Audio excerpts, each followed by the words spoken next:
lo primero de todo, dar las gracias a toda la gente que nos sigue en YouTube, Spotify, Ivo, y si aún no nos sigue en redes sociales, te invito a que te suscribas a nuestro canal de YouTube, dale like y no te olvides de darle a la campanita. Perdona por esto, Fede. Para mí entrevistar, un placer entrevistar a Fede, uno de los compositores con mayor talento a nivel internacional. ¿Cómo estás, Fede? Muy bien, muchas gracias. Muchas gracias por esta presentación. Estoy muy bien. Estoy trabajando, o sea que estoy muy bien. Estoy muy contento. Y te quería preguntar, ¿cómo nace tu pasión por el cine? Bueno, tú sabes que yo nací en una casa de cineastas, o sea que estaba allí flotando en el aire. Yo nací en Argentina ¿Mm? y mucha gente en mi familia está involucrada con el cine, en los distintos departamentos. Mi madre es actriz, mi padre es director de cine, mi tía es directora de arte, mi hermana es escenógrafa, o sea que de alguna manera nací ahí como alguien que nace en el circo y se termina dedicando al circo. Solo que en vez de dedicarme a la narrativa, digamos, estrictamente cinematográfica, a mí siempre me gustó la música y entonces la música de cine de alguna manera es como el punto de encuentro entre mis dos pasiones, digamos. Y de dentro de tu filmografía, ¿en qué género de película, terror, drama, ciencia ficción, en qué género te sientes más cómodo componiendo?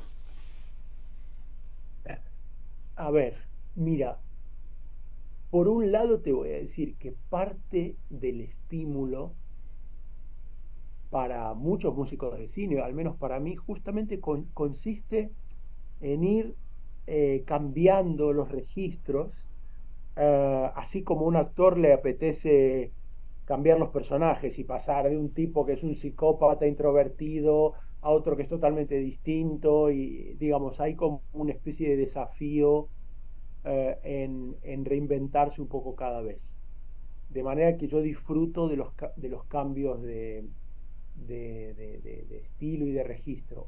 Probablemente las películas o las series que tienen un tono más dramático, más lírico, me resultan más cercanas que las comedias, digamos. Es probable, tal vez por un tema de personalidad, etcétera. Pero intento, así como me gusta ver películas y libros y óperas que son comedias y que son de terror y que son cine de autor, también me gusta como músico hacer ese tránsito.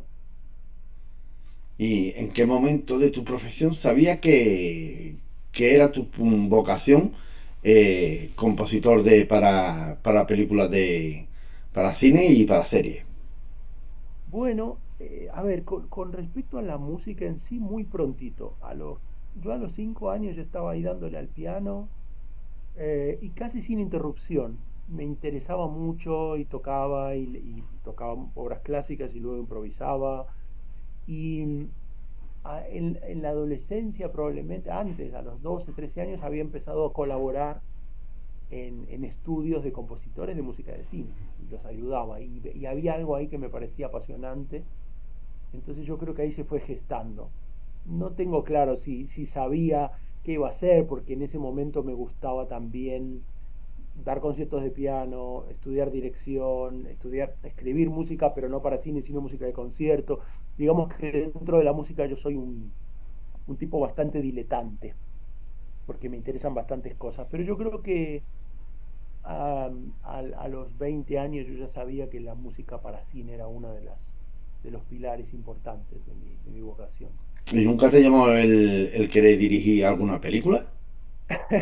No, no, no, justamente lo he visto sufrir a tantos directores, comenzando por mi padre, pero siguiendo por amigos y por gente con la que colaboro, que no, es una tarea, es un oficio muy bravo, muy difícil, Pero lo me verdaderamente refiere, duro. pero perdona, cuando dice sufrir, ¿a qué te refieres normalmente? ¿A buscar presupuesto? ¿A que levantar el proyecto?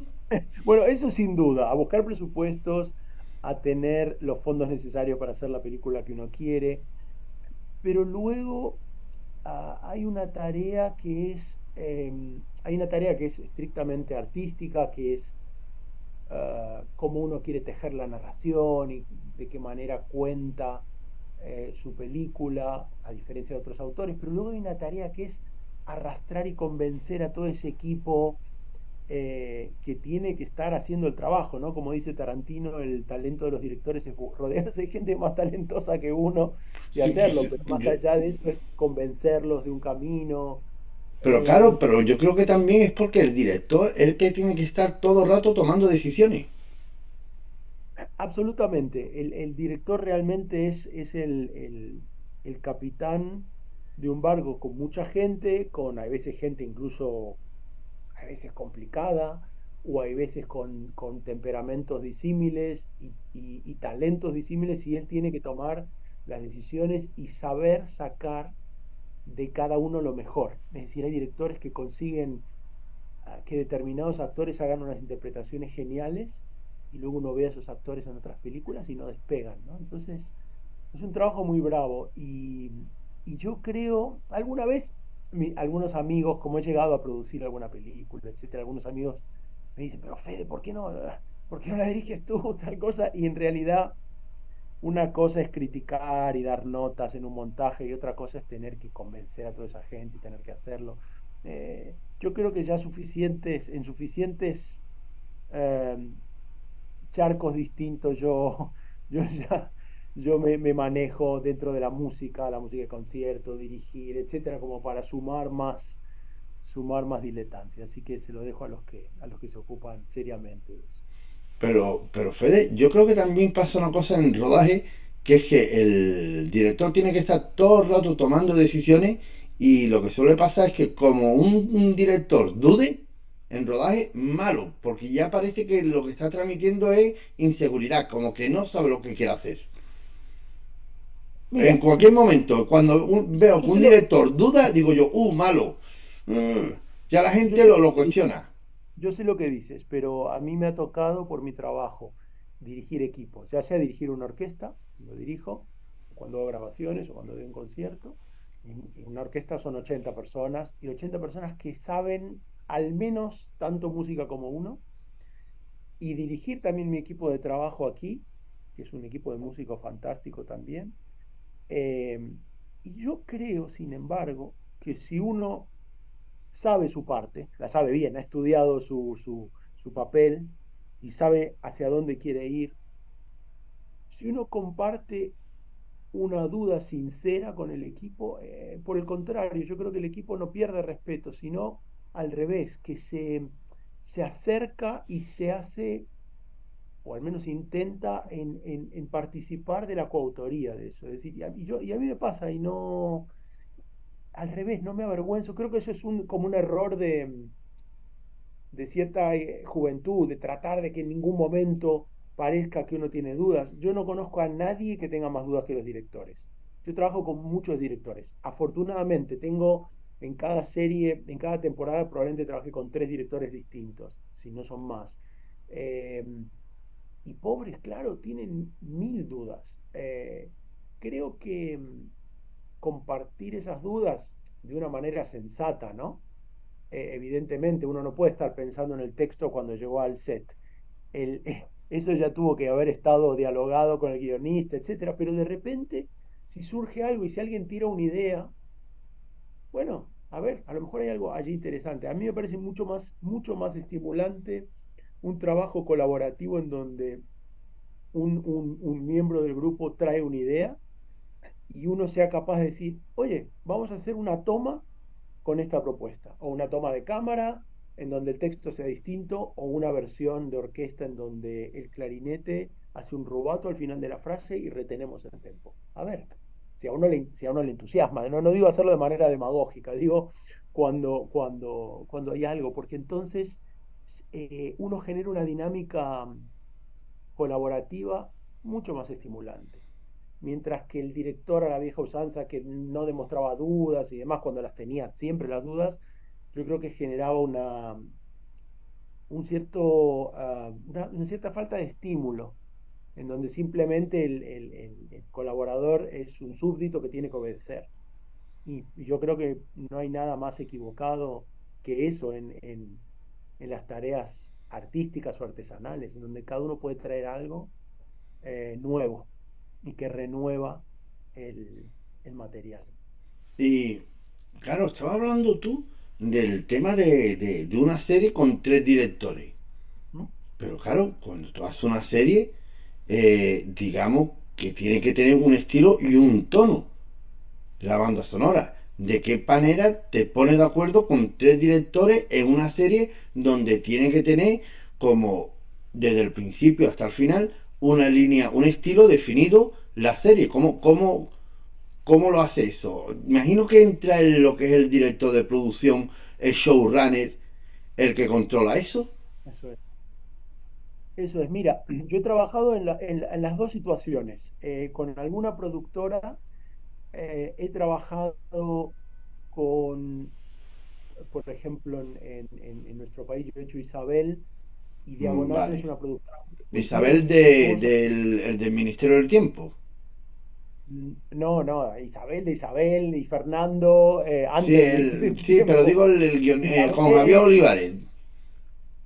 bueno, Eso. efectivamente, él fue autor de la primera temporada, y él creó estos personajes. Diagonal, es una productora muy respetuosa de los directores. Hay un director que es el director principal, que tiene charlas con sus compañeros, pero mis reuniones eran con cada uno de los directores de cada capítulo. Nos Vale. juntábamos en el estudio, veíamos el capítulo, pensábamos. Yo intentaba en ese caso atender a las necesidades narrativas, obviamente del capítulo, luego los pedidos del director de algo que a lo mejor le hubiese gustado conseguir y que él piense que con la música podemos completar, pero siempre tratando de mantener como la cabeza en la foto, ¿no? En el big picture, digamos, de que el capítulo 4 no parezca que es otra serie, sino que tenga alguna lógica. Esto por un lado.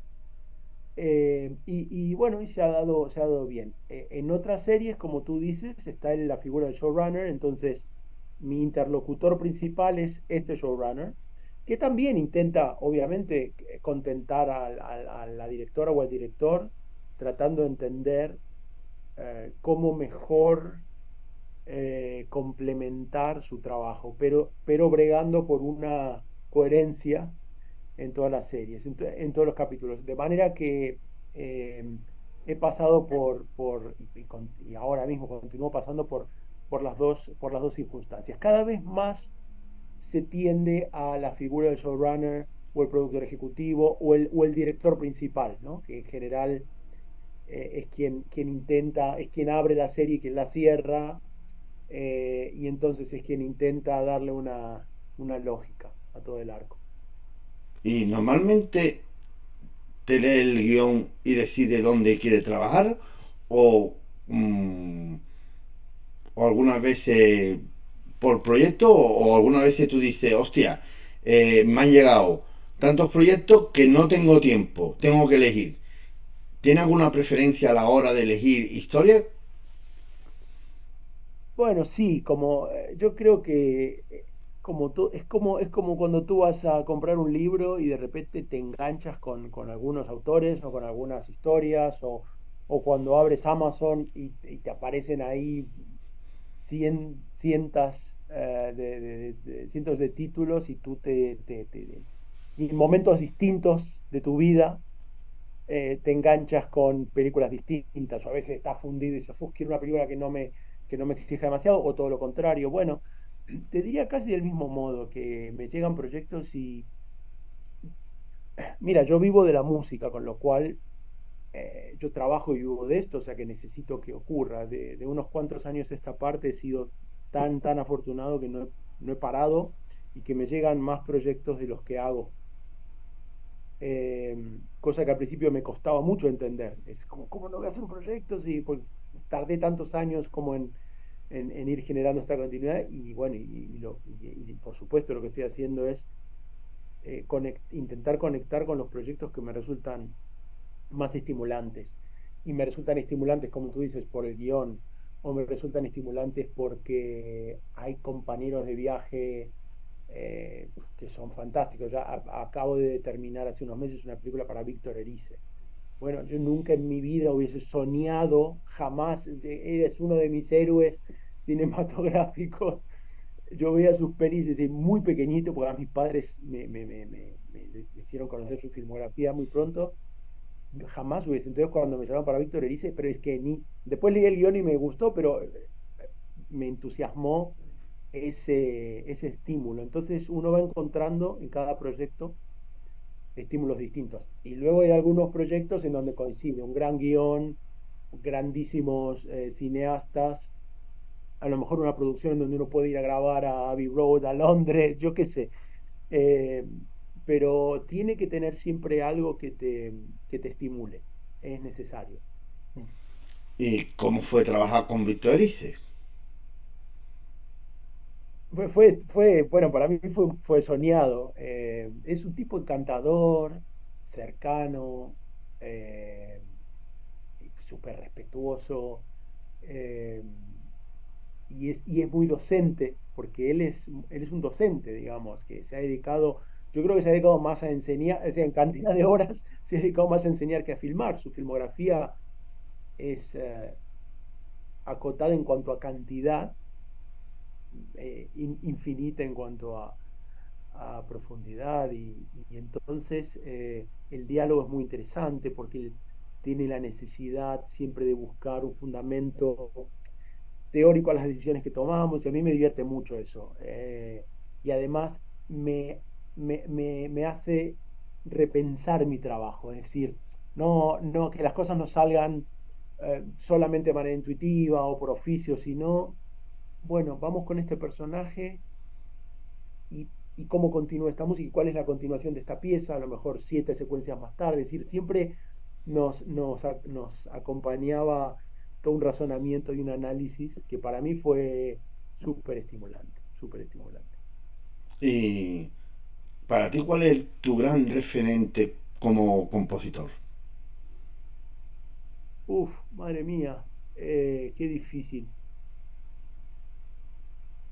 Mira, como compositor te hablaría de músicos que están fuera de la música de cine, como Ligeti, como Thomas Hades.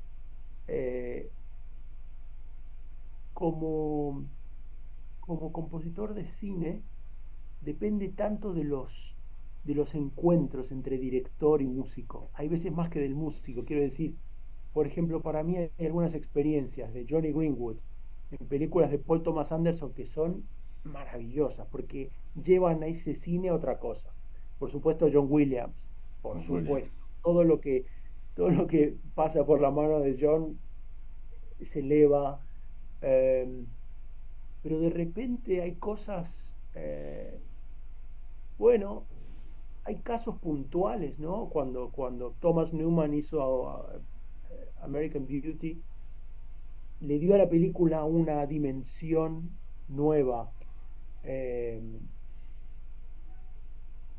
Todo el tiempo me voy encontrando con, con casos interesantes, incluso hay veces musicalmente no necesariamente tan jugosos, quiero decir, pero que cinematográficamente son jugosos, hacen que la película ¡pap! Se expandan, ¿no? Eh, bueno, yo qué sé, el otro día vi que estaba muy atrasado con esa película, no sé cómo se, perdón, no sé cómo se traduce, porque cada país tiene una traducción, Sound of Metal, no sé si es el sonido del metal o no. No, tú dices el sonido de la libertad, la mexicana. No, la película Vale, americana, sí, ya tú, sí, aquí en España el creo que tiene baterista, la del baterista, vale. la baterista Yo que creo se que queda. aquí en España se llama exactamente igual. El sonido del metal. Bueno, Sound of Metal se llama la película porque más metal viene también del heavy metal que toca él, etcétera. Pero en esa película no trabaja tanto, me recuerdo que no trabaja tanta la banda sonora, juega más con el sonido. Efectivamente, pero de repente se escucha un intento, porque él intenta escuchar música y entonces es como si yo pillo un tema y lo filtro totalmente, que es lo que le pasa a él. Pero yo creo que le mete ruido, ¿no? Bueno, al final termina siendo ruido, pero hay muchas cosas que comienzan como. Estoy seguro que quien trabajó en esa banda sonora, que es el director y alguien más, claro, hay como algunos intentos de temas cuando él intenta escuchar, y es tan interesante la banda sonora, más allá de que no es una partitura, es tan significativo lo que hace por esa película el sonido, es decir, que le da una dimensión y hace que el espectador se pueda poner en ese cuerpo, más que en esos zapatos, en ese cuerpo. Entonces, claro, no tiene ningún interés escuchar eso fuera Ostras. de la película. Y por otro lado, yo creo que es una opinión herética y mis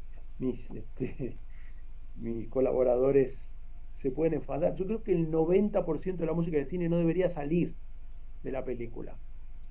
A lo mejor el 85% quiero decir, porque no fue concebido para estar divorciada del resto de la narración. Hay alguna música que lo tolera. Mucha música de John Williams tú la separas y lo tolera, pero la mayoría no.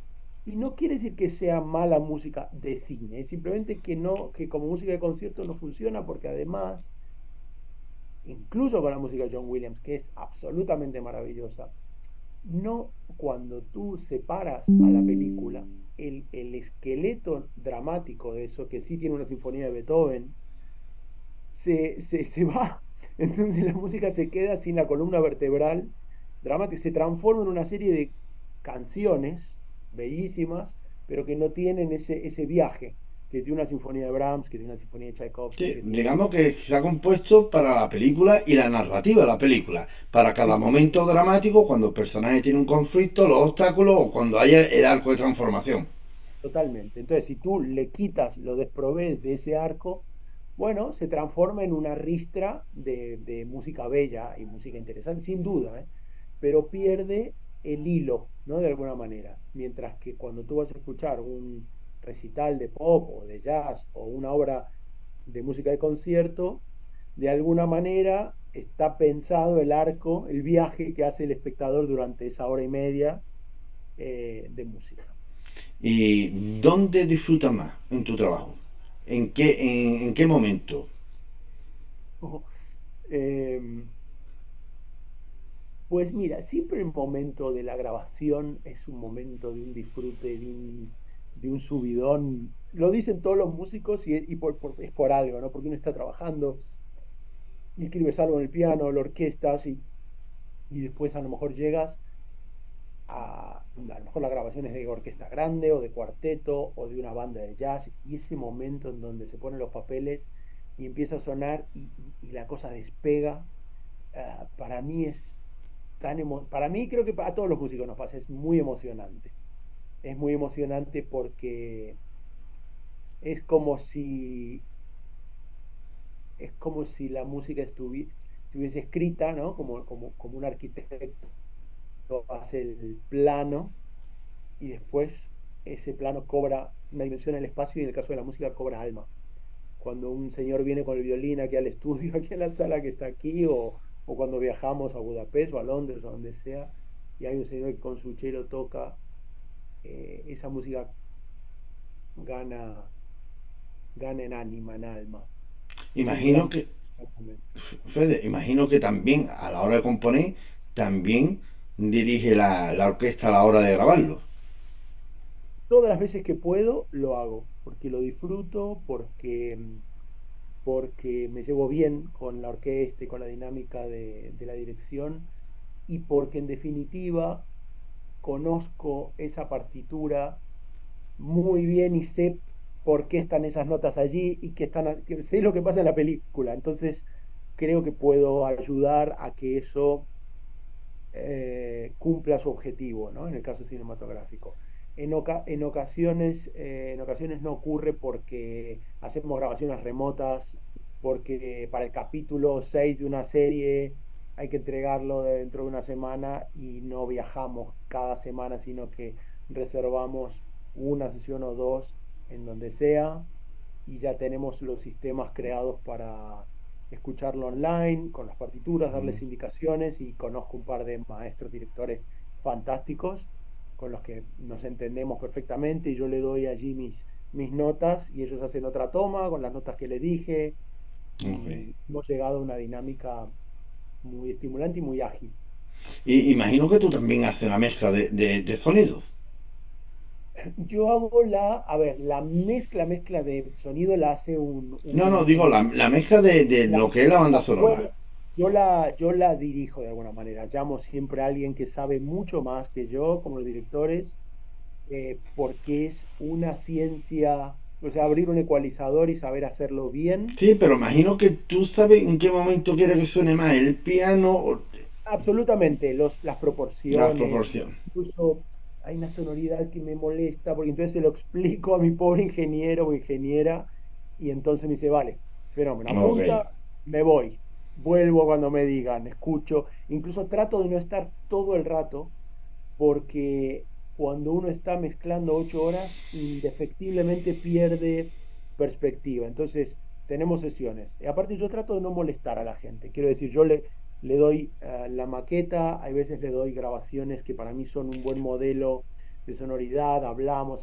de la película, si tiene una fotografía muy pastel, que la banda sonora a lo mejor lo debe tener, a lo mejor hay un montaje muy violento, a lo mejor necesitamos ese sonido punzante, digamos, todas las charlas estimulantes, metafóricas, conceptuales que le puedan servir al ingeniero y lo dejo tranquilo. Y cada vez que él quiere, yo escucho, le doy impresiones y bueno, y lo cerramos. Y ya tengo, obviamente, como en todos los rubros, gente con la que me siento muy cómodo y muy estimulado, porque a veces, como decíamos antes, a lo mejor viene un colaborador con una idea que tú no tenías y que es mucho mejor que la tuya. Hay que estar abierto a decir, opa, mira, no pensaba que no sé, esta proporción o esta ecualización me da algo interesante.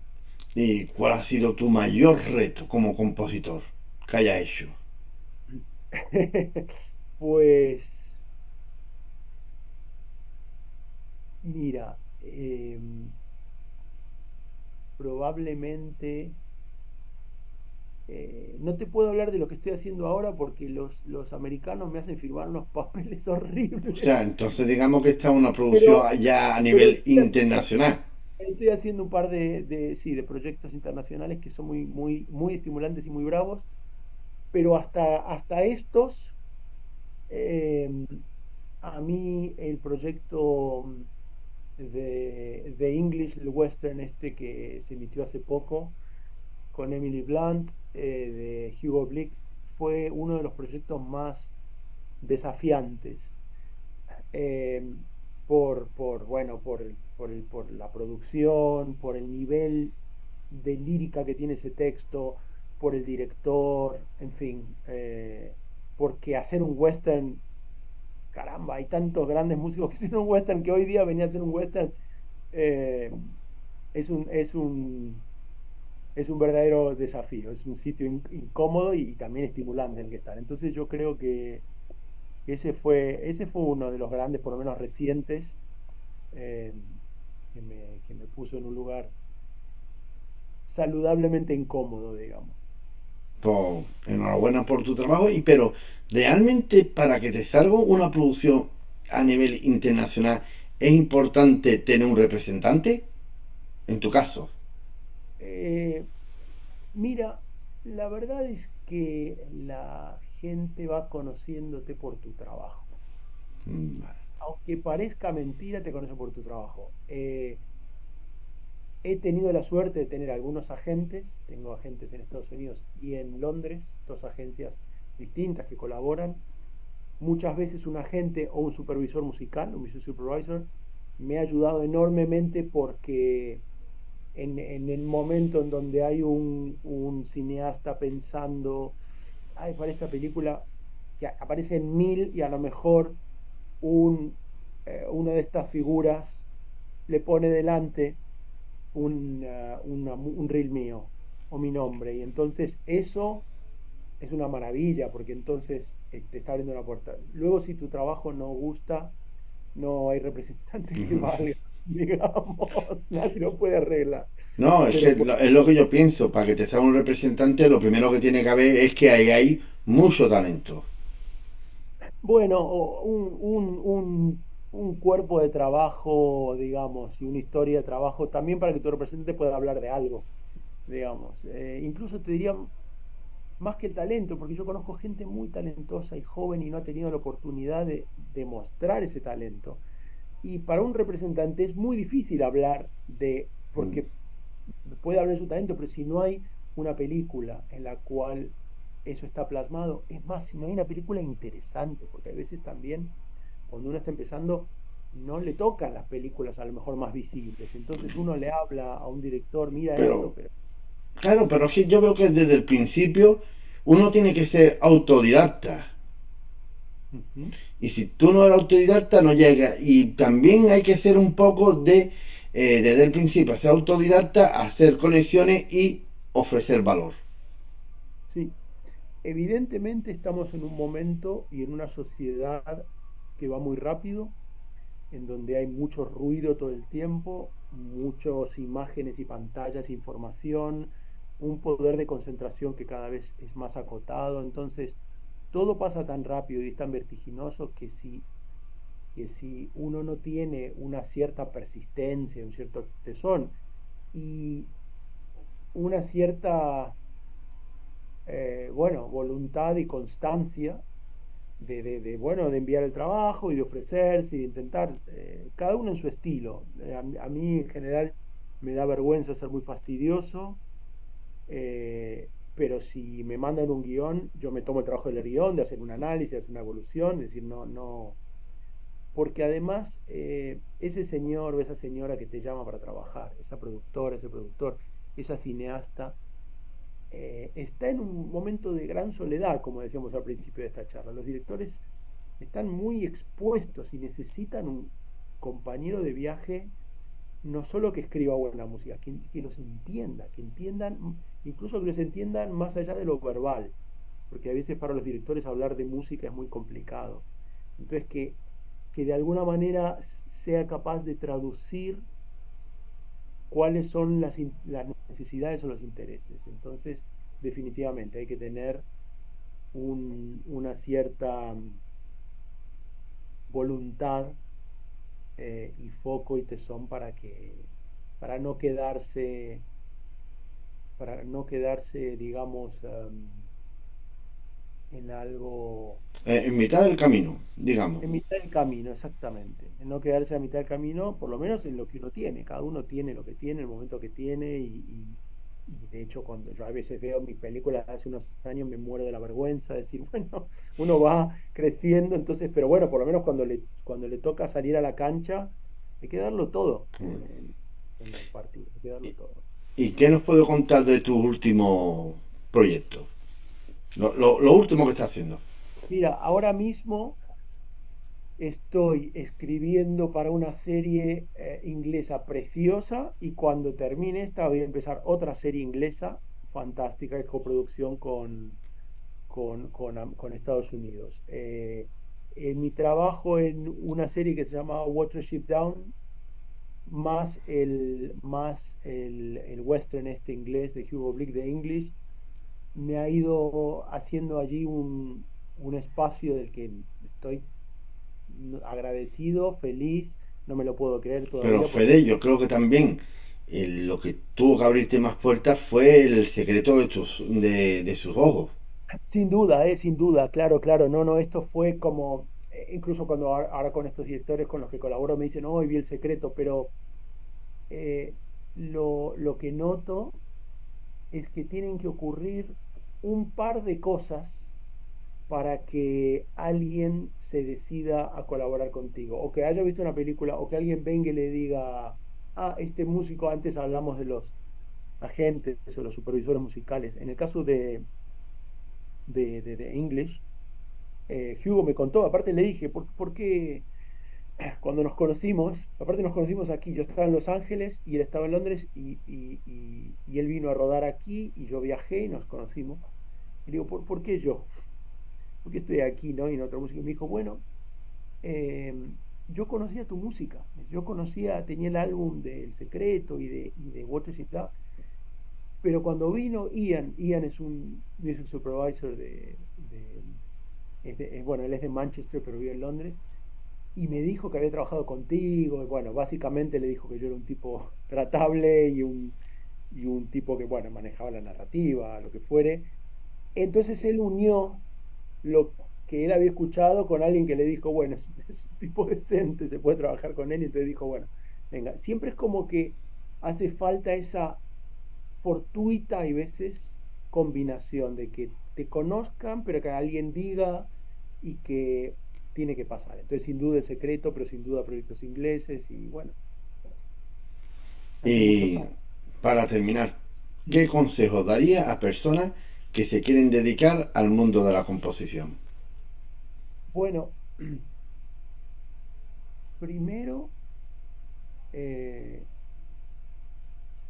primero que estudien, estudien, estudien, estudien. Es decir, estamos en un momento en donde parece que lo más importante es la selfie y el reel y sacarse la foto tal o escribir tres compases y poner, ya tengo tres compases, está bien, eso es así, es parte de la sociedad contemporánea, no, no, no es Pero una yo creo que etiqueta. eso es lo que nos están vendiendo la sociedad, que es totalmente superficial en redes sociales y postureo. Es que no me gusta nada. Yo creo que sí, no me siento cómodo con ese registro. Por supuesto, las redes sirven para lo que sirven. Yo cada vez que tengo un trabajo, aquí mi equipo fantástico se ocupa de que estar ahí, me avisan, Fede tiene mensajes, voy feliz y además me ha dado grandes alegrías coincidir con gente allí, pero hay como también un registro demasiado inmediato de, mira, estoy cociendo un huevo duro, mira qué raro. Bueno, y ahora estoy haciendo, yo creo que hay algo que se ha perdido de la cocción lenta. Pero Hay algo, eso no puede ser una persona que parece que tiene que contar todo el rato lo que está haciendo. absolutamente. A mí me parece que es que ya ni siquiera me toca a mí hacer un juicio sobre eso, pero lo que sí, como tú me pediste consejo, yo creo que eso es un modelo complicado en tanto que promueve la inmediatez y en realidad estudiar música es una cosa tan complicada. Yo hago música desde los 5 años y siento que no sé nada de música, te lo juro, cada vez que empiezo una digo, "Uy, ¿cómo voy a hacer y tal? Y creo que el día que me abandone estas sensaciones voy a estar perdido. Cuando yo crea que sé música, voy a estar frito, porque habré perdido este hambre y esta ansiedad que no me paraliza, porque yo escribo y trabajo y cumplo con mis entregas, pero me pone en un punto de curiosidad, de querer estudiar, de a ver cómo hizo Brahms esto, o cómo hizo Quincy Jones, o cómo hizo, no importa. Hablamos de Johnny Greenwood, quiero decir, para mí el estudio, el estudio, el estudio, el trabajar con otros compositores, el colaborar, es lo más importante. Y después, como decíamos, bueno, tratar de ofrecer qué es lo que tú sabes hacer. Ofrecérselo a colegas, de a poco, ofrecerlo a jóvenes cineastas, es decir, por supuesto. Pero hoy día el acento está puesto en la visibilidad más que en la cocina. Y a mí eso me parece que puede ser peligroso, porque este es un trabajo de larga, de larga duración, es una carrera de fondo, como se dice. Entonces, si tú no tienes un fondo para dar, va a durar poco tu viaje, va a durar poco, ¿no? Tu carrera. Entonces, me parece que cuanto más recursos uno tenga, cuanto más música uno sepa, cuanto más entienda de cine, cuanto más estudie, cuanto más pueda colaborar con gente, es lo que probablemente te ayude a llegar más lejos. Pues muchas gracias, Fede, por compartir tu pasión del mundo de la composición de bandas sonoras, y para mí ha sido todo un placer poder entrevistarte y hablar de tu pasión y la pasión de toda la gente que nos sigue, que es el cine. Bueno, muchas gracias a ti por el interés y por comunicar y por hablar de nuestro trabajo, que es importante que la gente conozca toda esta artesanía que hay detrás de la cámara. Muchas gracias. Pues muchísimas gracias.